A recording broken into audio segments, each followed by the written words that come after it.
Good evening, one and all. Welcome to episode 13 of the GameCola Podcast. It's the unlucky episode in which we absolutely stop talking and you get to listen to silence for the next 15 minutes. My name is... That actually sounds like the lucky episode. That could be it.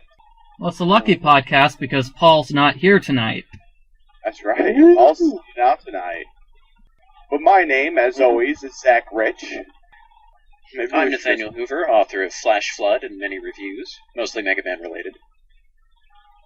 I'm Michael Gray, and I write Oh the Humanity. And the 10 Reasons.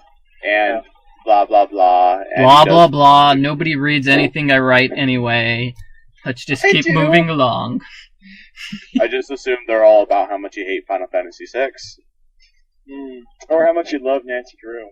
Yeah, we can bring that up in the final segment, because I finished playing Part 2 of Final Fantasy VI. It's getting better. Really? I enjoyed it more than Part 1.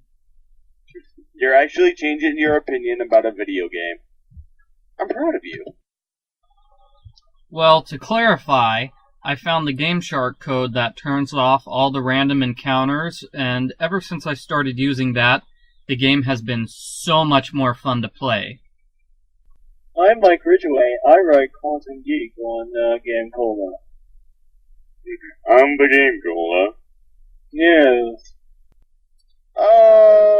Let's talk about some stuff. Let's talk about what's happening with the GameCola. So obviously, as most of you have heard, for the next issue, we're changing into an actual website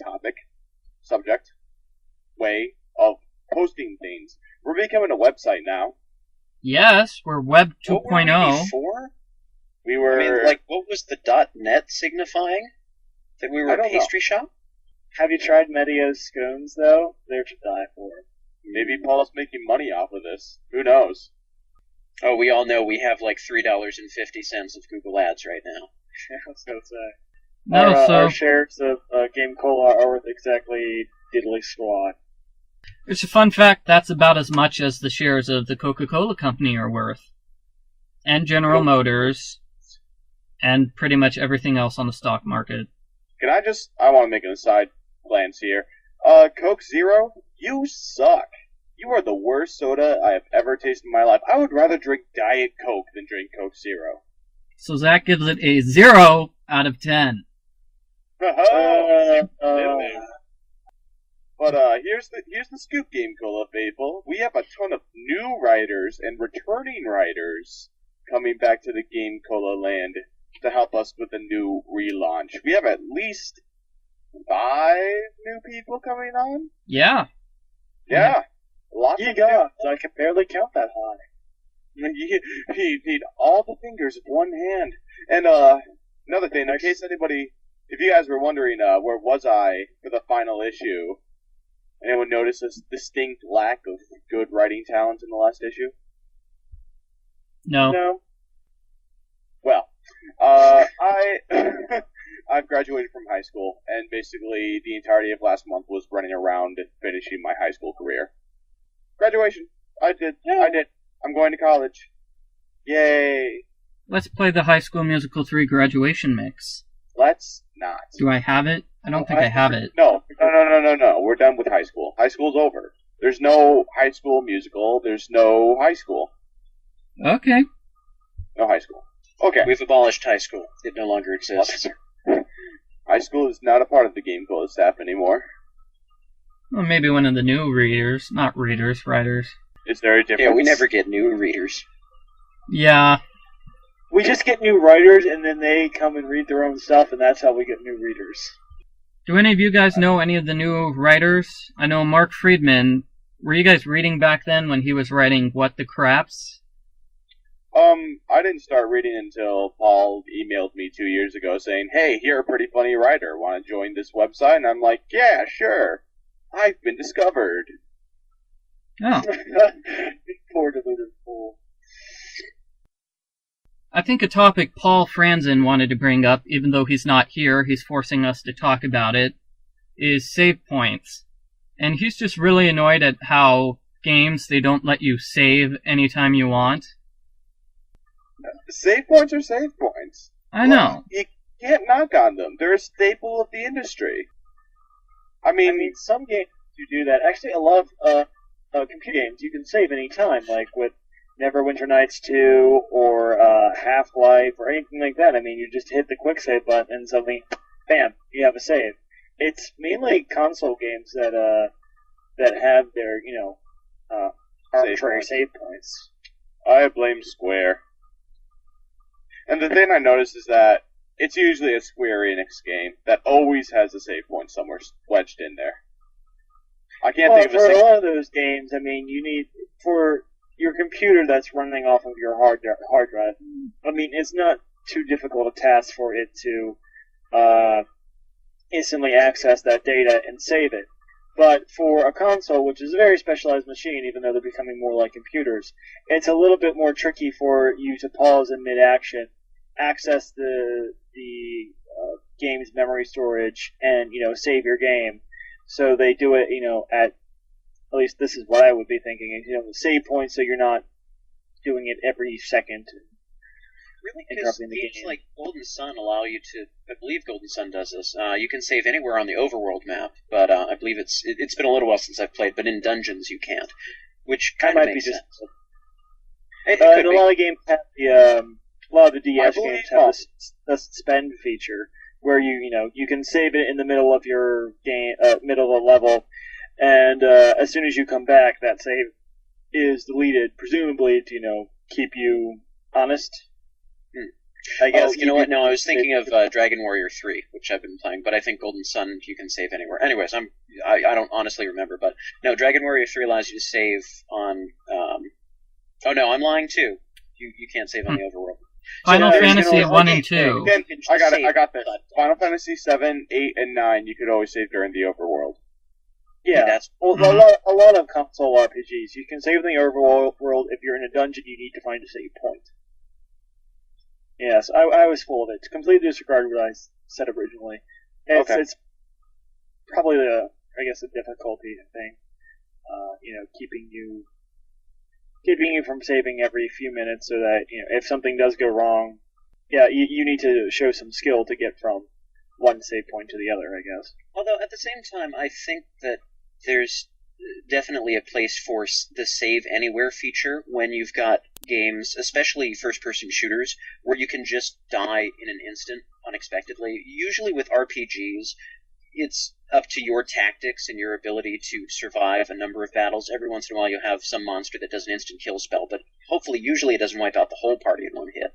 But things like first-person shooters, you're running too fast around a corner, you fall down a bottomless pit and die, or somebody who's hiding in the corner fires a rocket launcher at you and you just explode and don't have a chance. So those are really annoying, where it's just like you janked right when you should have gone left, and you die, and now you need to restart the whole level. That's why playing GoldenEye and Perfect Dark was always so difficult for me, because I'd get all the way to the very end of the level and die, and I'm like, I just wasted 5, 10, 15 minutes, however long I was there. I'm like, well, I don't want to do this over again. The thing about things like that is that it kind of adds this, if you die and you just show up where you were again, the death is just like a slap on the wrist, and suddenly the difficulty of the game just goes down the drain. I think it adds a bit more to the tension and just your need to survive, that you don't want to repeat that same thing you've done for the past 15 minutes, that makes save points worth the while. But and again, it's maybe that I haven't played as many of the more recent games and seeing how they've used saving there. But with platformers, for example, it's great to have a checkpoint in the middle. I mean, I hate to go back to Mega Man again, but you've got checkpoints at a couple different stages during the level. And if you were to be able to quick save at every single step, it really becomes too easy, because these are big challenges that you practice and you overcome. With things like first-person shooters, because there are so many variables, there are things coming at you from all angles in 3 dimensions, and there are a lot of different ways that you can totally run out of ammo. I mean, all sorts of different factors that sometimes, even when you're quick saving all of the time, you die on this one challenge, but you round the corner, and then you die on the next challenge, and the next one after that, and so on and so forth. So each section is a completely new challenge. Right. Now, I'm wondering how many games are like Donkey Kong 64 and they have an automatic save feature where it automatically saves the game for you every time you get a banana or something like that. Well, a lot of games do that too on console now. I mean, you have I can't think of how many games I've started up, and they show a little sign and says, this is the auto saved function. When this is going on, don't turn off the game, and they'll do that, at the start of pretty much every new area in most cases. Remember also that DK64 was a cartridge-based game, and when it saved, it just did it on the fly. There was no need to load or tell us that it was saving anything. That was the advantage about cartridge-based gaming, and that's why the Nintendo 64 was cartridge-based in the first place, so that they didn't have those long load times that the PlayStation suffered from. Mm-hmm. Like, you'll see that in a ton of games in the modern era. You just won't realize it's happening because it's not as seamless as it was back in the cartridge times. Yeah, like in the Metroid game for the Wii. When Samus shoots a door, it will stay closed for a couple of seconds before opening, and what's really happening is that the game is automatically loading the next area. I did not know that. Yeah. Yep, and that's the same deal why every time you hopped in an elevator, that's why you used elevators to get from place to place. Oh, well, that I figured out, but I did not know the... Why is the door not opening? It's taking forever. Tick tock, tick tock. I thought the game was just messing with me. There's a countdown, and the place is about to explode, and yet the door won't open. What the hell? Yeah, I really hated that.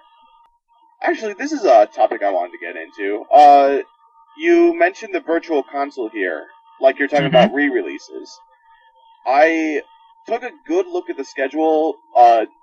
Microsoft released the Summer of Arcade schedule, like the games that are coming up that are like the big Xbox Live Arcade titles for the summer. And the next 3 releases for the Xbox Live Arcade are all re-releases, revamped remakes. Next week is Adventures in Monkey Island, the re-release of Monkey Island, which I can't wait for. Wait, you mean Tales of Monkey Island? That's the new one. And no, not the new one. They're re-releasing the first Monkey Island on the Xbox Live Arcade with like an Secret HD of Monkey Island. Yes, Secret of Monkey Island. Then the week after that, the one I'm most excited for, Marvel vs. Capcom 2 is re-released. Mm-hmm. And for somebody that grew up playing that in the arcades, that's so important to me, and I can't wait to get my hands on that. And then the week after that is Turtles in Time, Teenage Mutant Ninja Turtles. Mm-hmm. The fourth side-scroller gets an updated remake. And the thing I've been noticing more and more is that people get extremely excited for re-releases more than they do for a new IP or a new game upcoming. When Nintendo announced that they were re-releasing all 3 of the Metroid Prime games, putting them together on one disc and shipping them out with Metroid Prime 3's controls, people went haywire. That was like front page news all over the place.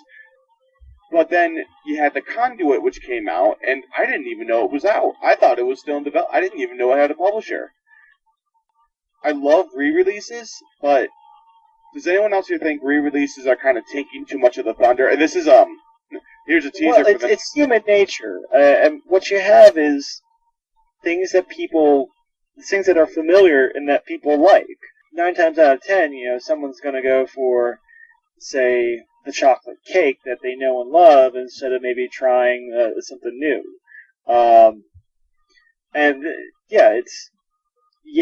I'd like to see more innovation, but I gotta admit, I'm kind of excited for these things too because, you can never underestimate the power of nostalgia to motivate people's buying power.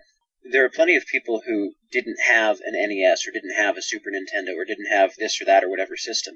And so maybe they've played these games before, maybe they've heard fantastic things about them, but never had the systems and are so eager to finally be able to play them without searching the internet for some half-decent old console that's still in working condition, let alone the games. How different is, like, the sequels and re-releases and sequels? How different is that from, say, a licensed game? Because I thought about it with movies. All the movies you get nowadays, they're usually just sequels and re-releases. Or not re-releases, remakes. That's what they call them in movies. where they expect everybody's going to see it just because of the license. People are going to see the new Alvin and the Chipmunks movie because it's Alvin and the Chipmunks, not because it's any good. And I wonder if this transfers over. Does this transfer over into the video game world where people are excited about a new Monkey Island game because it's Monkey Island? They love the license. Oh, of course it does. People look so excited to new IPs, and then the new IPs fall flat on their face in sales because a new Mario game came out. Sorry, Zach, could you define IP for the non-elite here? An IP is called an intellectual property, and it's basically just a franchise. Mm-hmm. I think the one that sticks out the easiest example to talk about this is, of course, Beyond Good and Evil, which I personally still haven't played it. I've yet to come around to it, which makes it a perfect example of this. But from what I've heard, and I can't give this with first-hand experience, but it was probably one of the best games of the last console generation, but nobody played it because it was a new idea, it was a new IP, the characters weren't familiar. It got shunted inside of the sales in favor of Mario and Sonic and la. And IPs, a familiar IP has so much buying power. That's why Nintendo stays on the map, because here's all the characters you're familiar with, here's all the gameplay styles. People were more excited at E3 for the 2 new Mario games, for the new Metroid title, than they were for almost anything else. When I sat there throughout, I watched Microsoft's press conference live, and they showed off, like, the new Splinter Cell, and the new Final Fantasy, and la. And then they showed Alan Wake, and people said they were underwhelmed. I thought, I can't wait for Alan Wake. It sounds like a great title. It seems so exciting. And yet, it gets overshadowed because Sega's working on a new Sonic game or something. And here's the other thing. That's the reason Sonic stays around, and that's where I'm guilty of this myself. I bought Sonic Unleashed because I thought maybe this would bring Sonic back. I love Sonic, but someday he's going to die, and someday I'll stop buying his games. But that's exactly what people want. That's why Sega doesn't care how good the Sonic games are. They just want them out there so people will buy them. Mm-hmm. Although I'd say that's worked against them because, people have realized lately just how bad the Sonic games have gotten. But they're still being bought. That's the problem. The one they released in 2006, Sonic the Hedgehog, is one of the greatest hits titles on the 360 right now. It sold like crazy, and it was a terrible game. Sega, and this is a thing, I have a really close friend, and he's a total Sega fanboy back then. He loved his Genesis and la, and he keeps talking to me about how much Sega sucks because they don't help Sonic out. Sega's not going to do anything for Sonic until people stop buying his games. That's the bottom line. If people keep buying shit, they'll keep pouring out shit. That's how licensed games work. That's how that's why we get 24,000 Mario games in a year, and all of them are baseball titles. People buy that stuff. But they're awesome. You thought Mario Baseball was awesome? I thought it was pretty fun, yeah. I'll give it credit for putting King K. Rool in there. That was a nice move. But it was an okay game, but it could have been so much more. Or it couldn't have existed at all. I don't know. When you take a property and make spin-off after spin-off after spin-off of that, like the Guitar Hero series, I refuse to buy anything for Guitar Hero anymore because I don't like the business plan, I don't like the strategy. But people still know it. People still buy the games, and Antivision keeps pumping them out. That's how Antivision has become the number one third-party developer in sales right now because they keep pumping out franchise after franchise after franchise. They've essentially gone ahead and taken EA's old business model and adopted it to themselves, which is why they've surpassed EA in sales, and EA is now a good company again. I'm talking a lot tonight. Well, you basically said everything that I was going to say except better. Well, he's also trying to make up for not being in the last several podcasts as well, getting all that talking that he didn't get a chance to do. It's understandable. Yes, I have a lot of pent-up communication to deliver.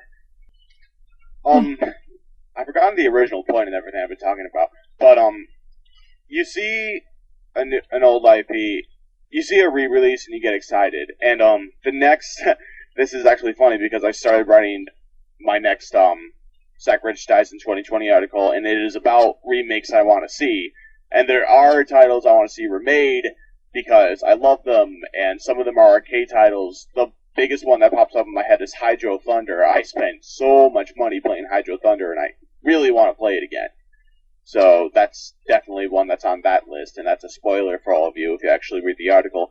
But that's the point I'm trying to get across, is that re-releases are awesome, but they take too much hype away from other stuff.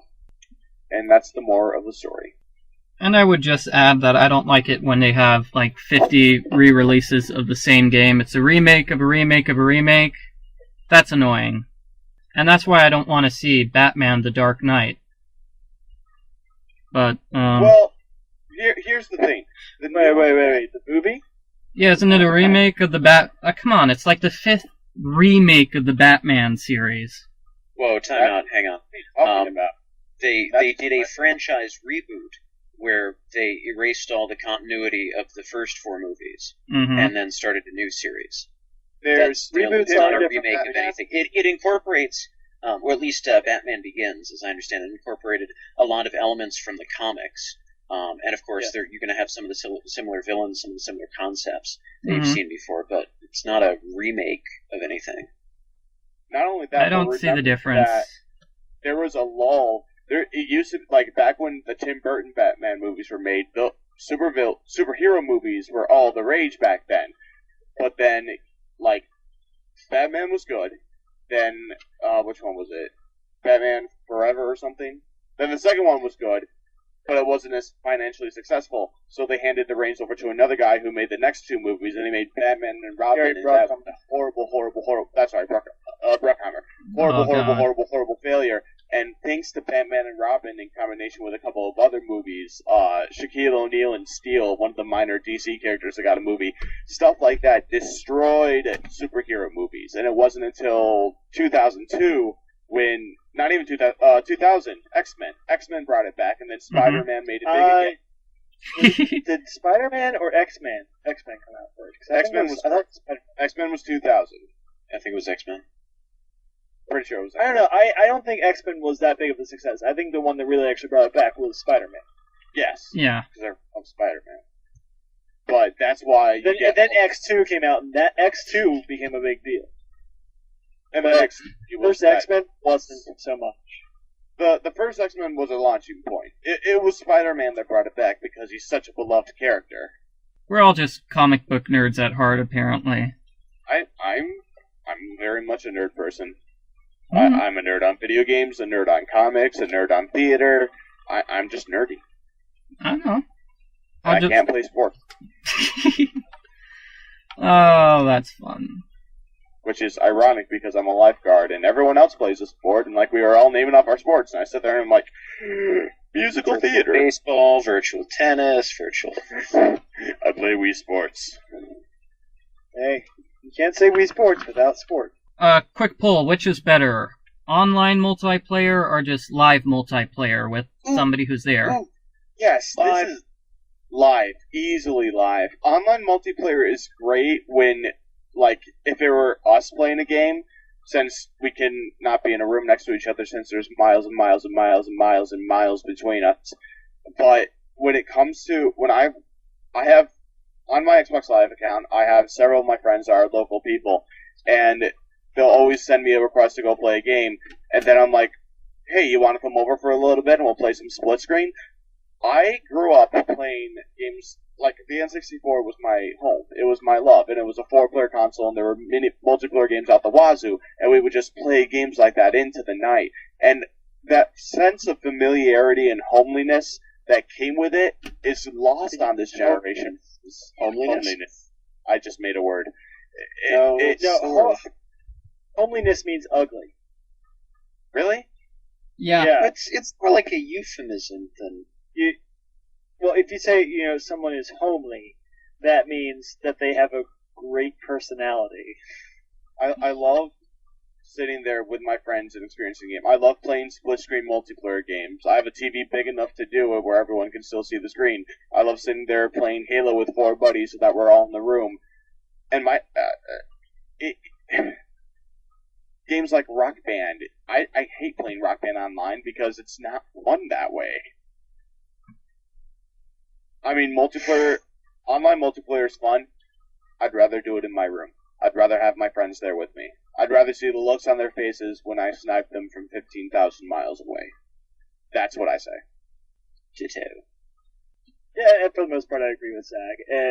The online stuff is also easier. It is, easier just to pop online, hook up with other random people that are looking to play a game, and go from there.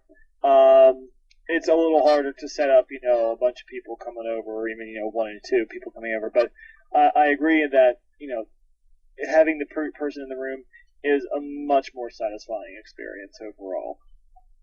All right, so let's move on to the next major topic of the podcast. What games are coming out this month, and what games everybody is playing right now. I'll go ahead and throw this out there. Recently played through the Ghostbusters game. That was really fun. No, don't worry, no spoilers. I finally saw the movie. Great movie. Cool. The game is very true to the movies. It's very fun. It's very funny. The voices are well done. Bill Murray kind of sounds like he's asleep for parts of it, but he sounded like that since at least maybe Rushmore. It's because of Groundhog Day. He hasn't been able to sleep for like 2 years in a row. Oh, yeah, there you go. Michael, I was actually about to mention that, so. Sorry. That's doing Nathaniel's lines. But it's very good. I highly recommend it. It's a little short, but it's fun, and I think it's got some decent replay value. I just have yet to go back to it. I've also been playing. I tried to play Tales of the Abyss on PlayStation 2, but oh god, it's so annoying. The characters, everyone, basically all dialogue is voice acted. The characters have really annoying voices. They make me want to take a drill to my brain to let the demons out. There's so much grinding, like level grinding and money grinding, and just the plot is not worth. What little plot there is not worth what you're going through, and also they have this really annoying way of railroading you through the plot once you get to certain areas. So if you haven't done your side quests, you're done. You can't go back and do your side quests, and then you can't do the side quests that depend on those side quests, and suddenly your characters are, duly unequipped to deal with the new and omnipresent gods that are, assaulting them every 5 minutes. And lastly, I have been playing, in addition to Neverwinter Nights 2, which I'm always playing, Fire Emblem Shadow Dragon, which I just wrapped up, and it was my first Fire Emblem game, and I really enjoyed it. Good man. It's awesome. I love Fire Emblem. I'm definitely going to get out. I haven't bought Shadow Dragon yet, but I'm probably going to before I leave for college because all I'm taking with me for this semester is my DS. So I'm probably going to buy that and Rhythm Heaven, and I'll be happy. And then when Scribblenauts comes out, I'll definitely. I'm so looking forward to Scribblenauts. Scribblenauts looks amazing. Any game where you can make a waffle iron and a baby, and throw a waffle iron over a baby, it's a winner in my book. Any game where you can make Cthulhu and God with a shotgun fight each other is, wins in my book. I can't wait. Yes. But yes, that's what I've been playing lately. All good games except for Tales of the Abyss, which, if you enjoy horrible grating voices and a very linear plot structure, by all means, play it. If you enjoy something, if you prefer to spend your time on something far more enjoyable, then I would go with something else. Fire Emblem. No, I was gonna say the Fire Emblem. That game's a remake of a remake.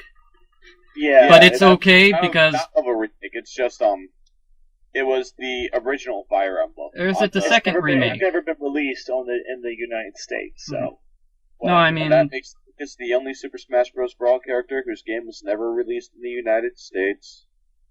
Curse you, Mother 3. No, the third Fire Emblem game was also a remake of the first game, so this is like the second remake of the first game in the Fire Emblem series. That's why I was just saying. Was that Nathaniel or Zach that was talking about Mother 3 really quick? That was me. Saying that was me doesn't help when I'm asking names. Zach, it was Zach. I mean, have you played it? Did you get the fan translation of it? Very good. That's what I hear. Yeah. Except that Smash Bros. Brawl spoiled half the game for us all, so. Well, Mm-hmm. I mean, okay, so you kind of know who the end boss is, but that's about it. Hey guys, Porky's the end boss! No spoiler, dude, no spoiler! You didn't play Smash Brothers? Melee. 64. I've played played a round. 2 rounds, maybe. Oh, okay, so you don't know who the last boss No! is, huh? Mhm. Alright! It's a rambling evil mushroom. Or sorry, strut. No, I knew. I want to see a video game made where Mario is the big bad. Not Donkey Kong Jr., a full-on 3D adventure game. I want to see a Bowser game. How come there's never been a game where Bowser's the main character? I said that's a decent question. They've done it for just about every other Mario character, and you would think they would, like... I mean, they've been able to control him, but... Yeah, He's never been the full-on lead character of the narrative. No, that's a good question. I'm surprised they actually haven't done that yet. If you do something Bowser, in order for it to not be a generic platformer, or for it to be Bowser from Super Smash Brothers just walking through a normal Super Mario Brothers game, you need to do something really creative, like, I think it was a Dungeon Master, whatever the one was where you can build your own dungeons, where you'd have to be, like, in control of your castle, and then you can place traps to get at Mario, and maybe you need to go out and capture the princess. Like, I don't envision it being a regular standard game, because there are so many more things that you as Bowser can do, especially if you bring in, like, the Koopa Kids, or Bowser Jr., or the entire army of Goombas and Koopa Troopas and all those other characters. I mean, there's a lot of potential. Maybe. And Bowser is voiced by Dennis Hopper. How many of you have seen the Super Mario Brothers Super Show? I've seen a few episodes. I've only seen the Zelda cartoons from it. Okay. Are you familiar? You remember what Bowser's voice sounds like? In the Super Mario? boots and runs away. No, it's more like Harvey Firestein. Yeah, something along those lines. Runs away, lives to coop another day. Yeah, something along those lines. I'm wondering who likes this Super Mario Brothers Super Show Bowser voice better than the one that's been going on in the more recent, like Super Mario Sunshine, for example. Because that totally random side tangent, but that voice does not seem to fit Bowser at all for me.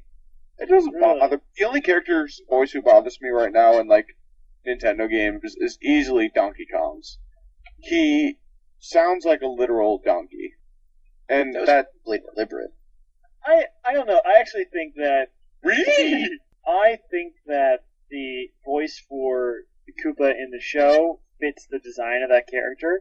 I think the deep voice in like Super Mario Sunshine and stuff like that fits the design of that character. Yeah, but it's not a deep voice. It's like a guy who's trying to do a deep voice, but it isn't. It's not the really low, rumbly, low voice that I was hoping for. It sounds like, me, if I'm trying to do a fake low voice, I kind of sound like this, and that's just no good.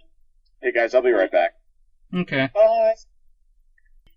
Well, that was one of the topics that we were going to discuss is, do people care about, like, the Mario and the Zelda games? Do they care about having the silent characters, or do they prefer having the characters who never talk as opposed to full-on voice acting? Because Mario and Zelda, no voice acting usually. I prefer the silent protagonists, because at this point you have just so much crappy voice work done for protagonists. It's like, just let me have the protagonist voice in my own head. Well, even aside from that, these are characters who have been silent for many, many years. It's not as though they're making a game from scratch and saying, well, do we want to have voice acting or not? Do we want to have a silent protagonist or not? These are characters who have established that they don't talk, and if they do, it's in text only. And so that's the kind of thing where we don't reveal what their voice sounds like, because it's not going to match what anybody thinks it should sound like. Or in Super Mario Bros. Super Saga, wild, over-the-top gestures and word bubbles, such as Mario and Luigi do. Yeah. Ethnic, it's sort of like Italian gibberish. Mm-hmm. I mean, I think they handled Mario pretty well, because he's very friendly. He's still kid-friendly the way he sounds. He doesn't sound like, some grungy Brooklyn plumber who really hates his job and has to go out and save the princess and eat mushrooms all day long. He sounds friendly, like a character that, you'd actually want to follow on an adventure, and he doesn't talk too much. At least, I haven't played some of the more recent Mario games, but at least in Mario 64 and the couple ones that followed after it, it was a woohoo here and a yeah there, and you're just not anything you can really complain about.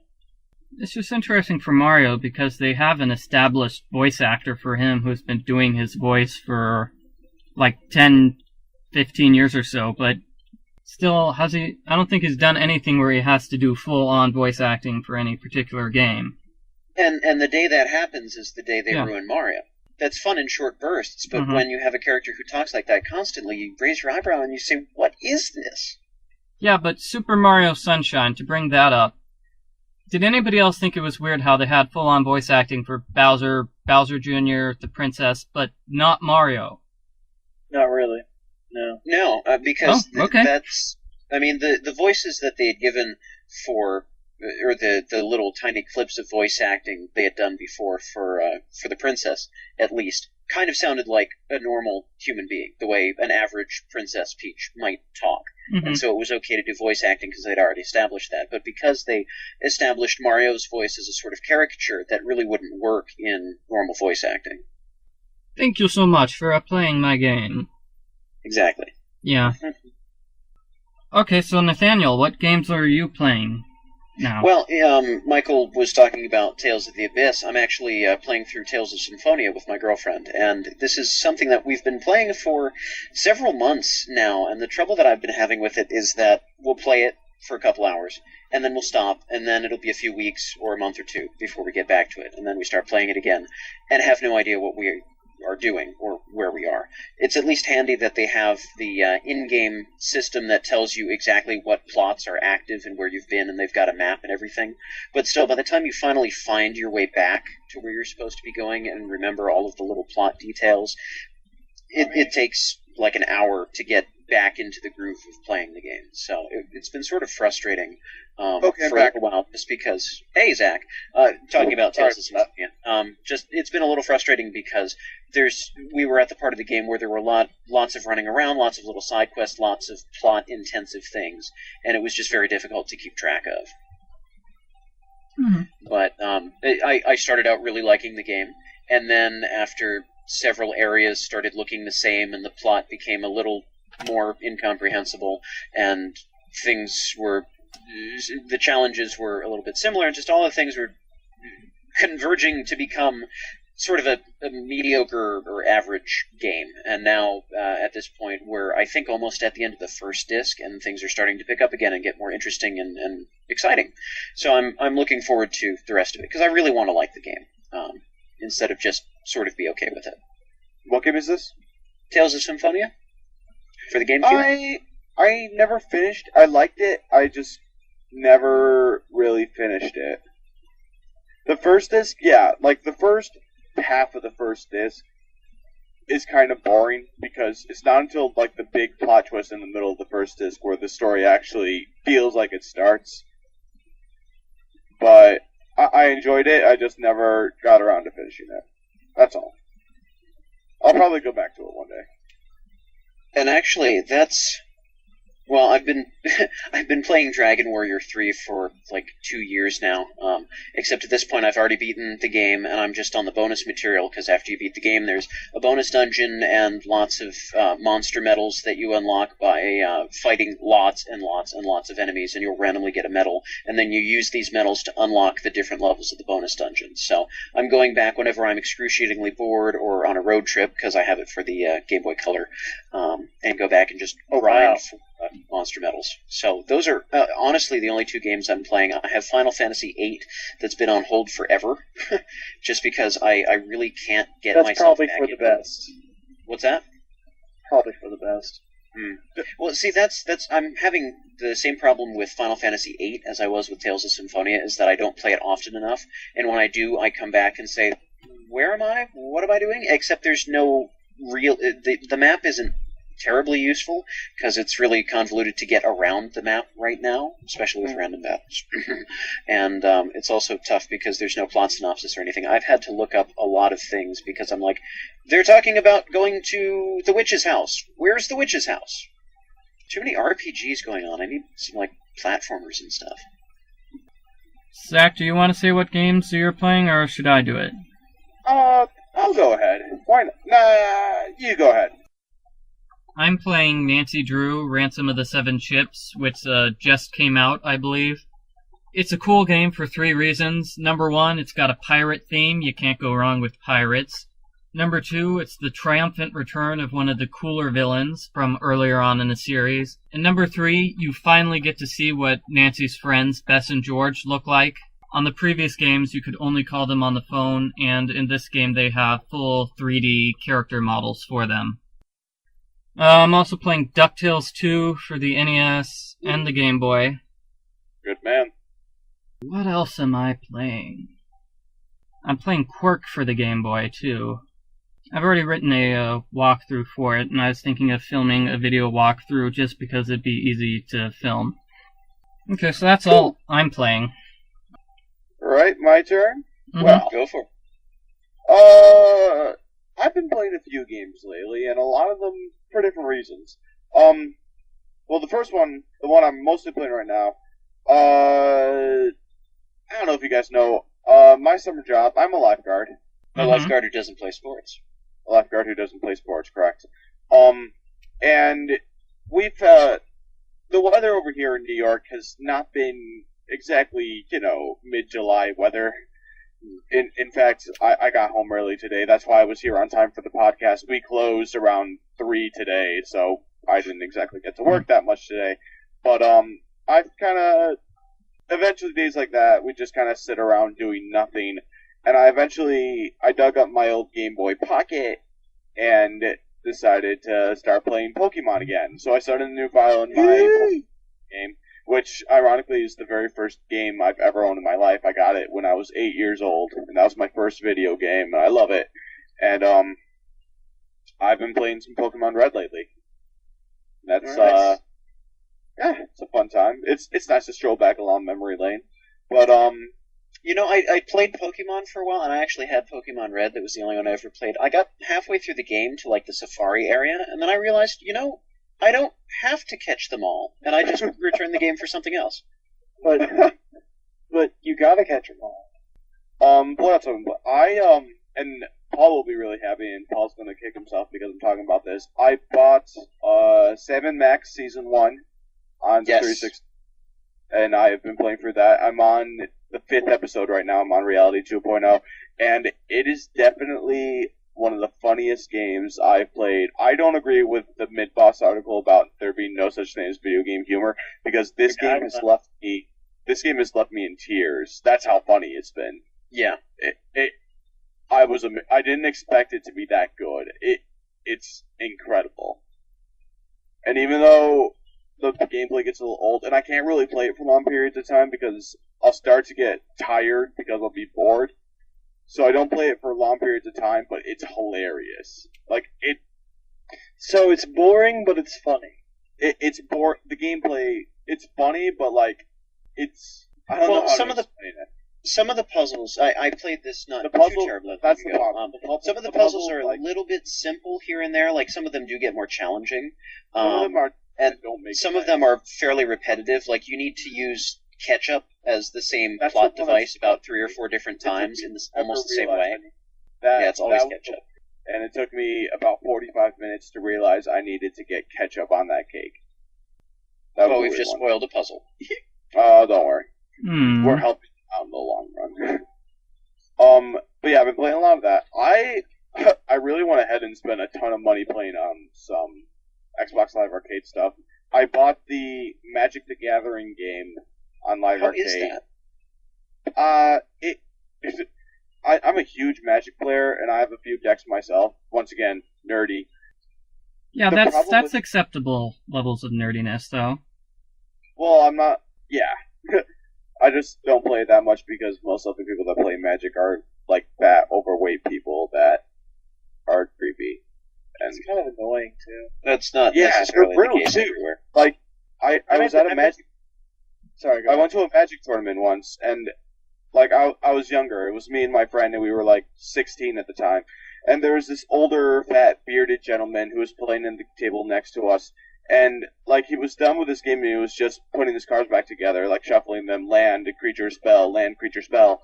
And I turned to him and I asked him a question. And he's like, "Son, I'm doing important business here. You gotta get back to your game and pay attention." I'm like, all I was doing was asking you how this card works, because like it was a type of tournament where you get all these booster packs and you have to make a deck out of them, and like And they they were, have some really weird new stuff out.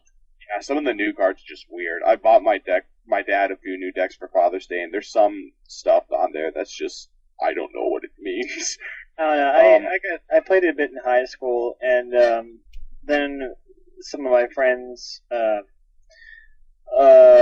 introduced me to this game called Magi Nation that was really fun and a lot Do you simpler than remember- Magic. Do you remember the Magi Nation video game? It was I on the never, Game I Boy. know of it. I never played it though. I loved that game. That was a fun game. That was a The card there's- game though is really great because you know, I'll admit I've started kind of collecting some of the Pokemon cards, but I have friends who play that, so it's like I'll give it a shot. But the great thing about Magi Nation was that you didn't have like energy. You had energy, but you didn't have to like tap lands or attach energy to your Pokemon. You had like it was almost kind of video game-ish. You had 3 lives based if on you think about it. Well, I think that maybe I'm not sure what was based on, but you had like 3 kind of mages that were your think of it as your lives, and a person would have to kind of burn you down to 0 energy on each guy, and you regain some energy each turn, but you used that to cast spells and to summon creatures and stuff like that. And it was very, very fun, easy to pick up, well done. And I haven't been able to look at Magic since without feeling nothing but scorn. Yes. But, so, going back to the original thing, yeah, the thing about the Magic game on the Xbox Live Arcade, you can't create your own decks. There are preset decks that you can add cards to, but you can't change the core deck. And that, Magic to me is all about making your own deck, making your own strategy. Responsibility, yeah. Yeah, like it's a collectible trading card game. You should be able to customize what you want. And that was the downer for me. It's fun, it's Magic, and you can play it online, but it loses a lot of what I love about it because I have a artifact elf deck that I love using, and the fact that you can't create your own deck on there just ruins it for me a little bit. It's a decent game, and the music's kind of cool, but I wouldn't say download it only if you're a really big Magic fan. Good to know. That's what I have to say. What else? I bought Peggle. I think I mentioned that before, but I've been playing a lot of Peggle. I got addicted. Peggle is addicting. What else did I buy? I bought. Do you guys know? It came out a little while ago. Do you remember the dishwasher Dead Samurai? I think I've heard of it. Yeah. It started life as a community game, but people liked it so much that Microsoft upgraded it to a full-on arcade title, and it's just this side-scroller beat 'em up that's extremely violent. Look, like the blood just pours out of the bad guys, and it's hard and it's kind of cheap. It's not like a AAA title in my book, and it's not. I wouldn't say it's. It doesn't give you auto assistance. No, it's just a lot of it I don't like about it, but it's a fun playthrough. You should at least check it out. It's pretty fun. It's pretty cool. The graphic style is pretty interesting, and it's an okay game. I kind of liked it. And then there was one more. What else was I playing? I think I said this too, but Mass Effect. I keep on playing Mass Effect more and more. I finally got around to buying Bring Down the Sky, the expansion pack, and played through that. You had to buy it? Yeah, it's a $5 add-on. I got the PC version, it was free. Loser. I don't like PC gaming. But yeah. Mass Effect 2. Can't wait. That's my big game for next year is Mass Effect 2. Yeah. Yeah. So that's what I've been playing. Okay. I think what's next, or I think the last thing is what games are coming out, because we need to talk about the new Monkey Island game, right? Yay! Episodic gaming for the week. I am very disappointed so far with the new Monkey Island game, and it's not because I've been playing it, because I've been trying to get the demo version to work on my PC, and I keep getting secure ROM errors. I can't get the damn thing to work. Actually, during this podcast, Where'd you get your demo? The Telltale game site. Really? Okay. Yeah. I've been trying to get it to work, and I got nothing. And I've been, doing what they said to do. And, they say, oh, well, maybe you have some spyware or some viruses. I do not. My computer is clean, unless it is some new super virus that is undetectable by my myriad of virus software. So I had the same problem. Just throwing it out there. Although I only tried once, then I'm like, whatever. I mean, at this point, I'm just tempted to wait for the Wii release because I don't have to worry about friggin' secure ROM messing up my machine and my software. But that's your only complaint with it so far? Well, it has to be my only complaint with it so far because, I can't. Well, I mean, there's a video out there. You can read about some of the things that are going to be in it. You can read about the game itself. So, I mean, if there are things that you're not looking forward to, that's valid. I watched, like, a gameplay movie of the first few minutes. It looks funny and it looks good. I can't tell you from first-hand experience because I can't get the damn thing to run on my machine. That's my 2 cents on this issue. Okay. Hooray! Zach, Nathaniel, any thoughts on the new Monkey Island? I'm excited for it. I don't particularly care for episodic gaming because I like to have everything all collected, and as I mentioned in a previous podcast, I like to have things in hard copy. So I'm going to wait until they collect it on a CD before I do it, which means that I need to wait longer than I might otherwise to play the game. But that's just my thing. And I'm really glad they're bringing back some Curse of Monkey Island voice actors for this. I don't know the full cast list, but Guybrush is back, which is super exciting to me because he's fantastic. Oh, yeah. And I must have, like, a problem with voice actors for some of the villains because, like I was saying with Bowser's voice, LeChuck's voice just doesn't quite sound right to me. Like, Curse and Escape sounded just fine to me with the LeChuck voice, but this one doesn't sound right. Voice actors ruin everything. Just the villains. I don't particularly care for Guybrush's new look. Like, I kind of miss the...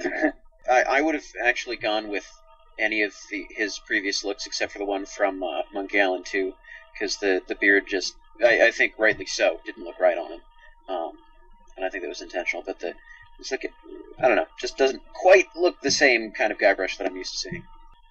Holy crap! I just got Monkey Island to work. Yeah, so if anyone has any questions about this, I found a good way. Thank you, Internet. And Mr.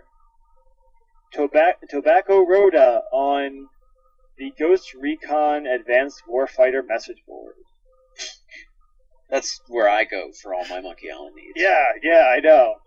So, who's on? Anyway, I will let everyone know what Monkey Island is like at some point in the future. Yeah.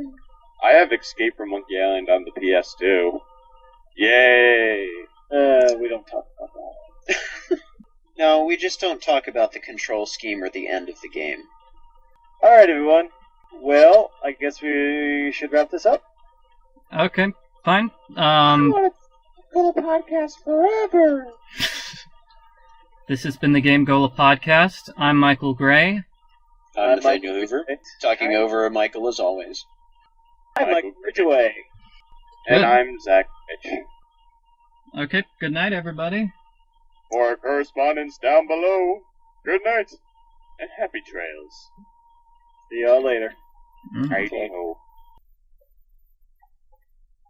The GameCola Podcast is brought to you by GameCola.net, video game humor. The podcast participants tonight were Michael Gray, Nathaniel Hoover, Zach Rich, and Michael Ridgway. Podcast was recorded and edited by Michael Gray, with music by Michael Gray as well, because, well, he's the one who edited it, so he gets to show off how wonderful he is at playing the piano.